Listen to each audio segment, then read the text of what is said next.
with the larks. I think I'll take a walk in the park. Hey. Hopetoun is that town on the Silo Art Trail on the Henty Highway, with a water fountain in the middle of the road.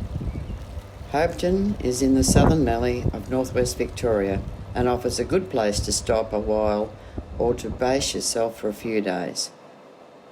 The water fountain story links you with the history, and it is also the landmark for the lake and enables you to turn around and have a stop for a while. Hopetoun has a population of around 739 people and has all services. There are planned walks, self-guided tours and shops to visit in and around Hopetoun. Accommodation ranges from cabins, motel rooms, B&B choices or basic rooms at the lake at Malleebush Retreat. These rooms have shared facilities and you will need your own bedding. There are powered sites and free camping for caravanners around the lake as well as in the caravan park. The Hopetoun Cafe is open 7 days a week, and through the week we have a bakery and a coffee shop. The coffee shop is inside the butcher's shop. The Hopetoun Community Hotel Motel is another option for meals and accommodation. We have chosen 3 tourism products for you to hear more about. Firstly, we have Bert Hallam talking about Lake Lascelles, remembering that Lake Corong is usually dry.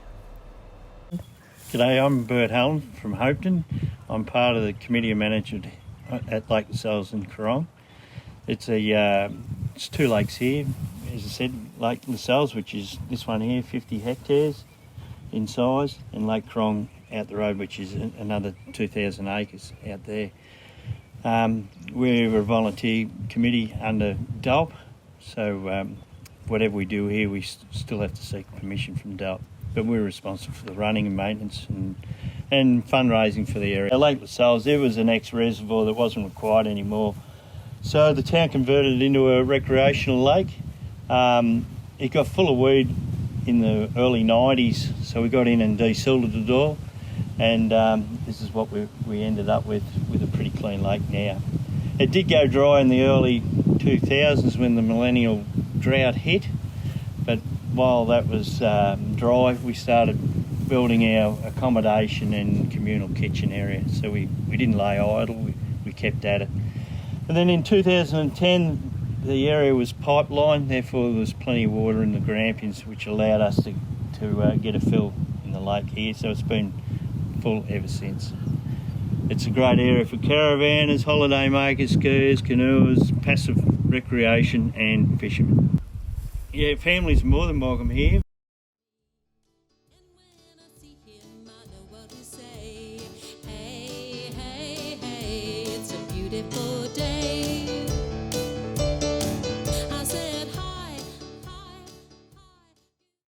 Next we have Shirley Decker discussing why she and fellow teacher Trish thought it important to paint the history of Hopetoun on a wall right in the centre of town.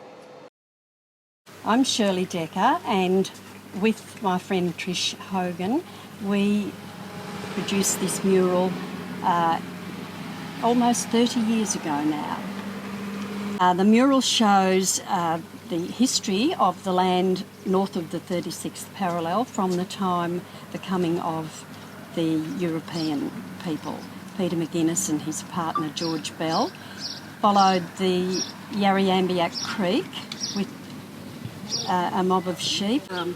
Lord Hopetoun, who was a friend of Edward Lascelles, he made several visits here, and he was the Governor of Victoria at the time, and Edward Lascelles named the town and his house after Lord Hopetoun, who went on to become Australia's first Governor-General in 1901.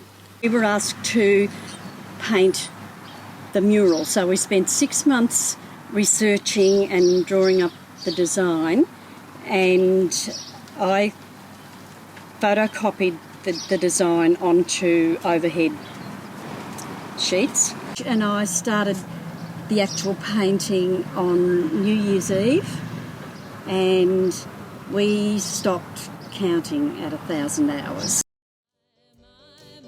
It's a beautiful day.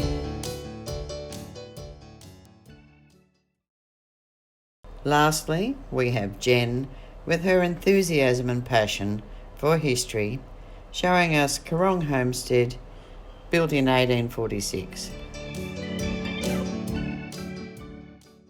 It's got amazingly important significance to the town and to the state of Victoria because it is now listed as one of our heritage registered homes. There are only 2 in the whole of Yarrambiack Shire, and Corong Homestead is one. So it has vestiges of the original walls and Hessian lined walls, and you can imagine how, for a family of 6 or 8, plus all the managers and people on the run, how difficult it would have been to subsist.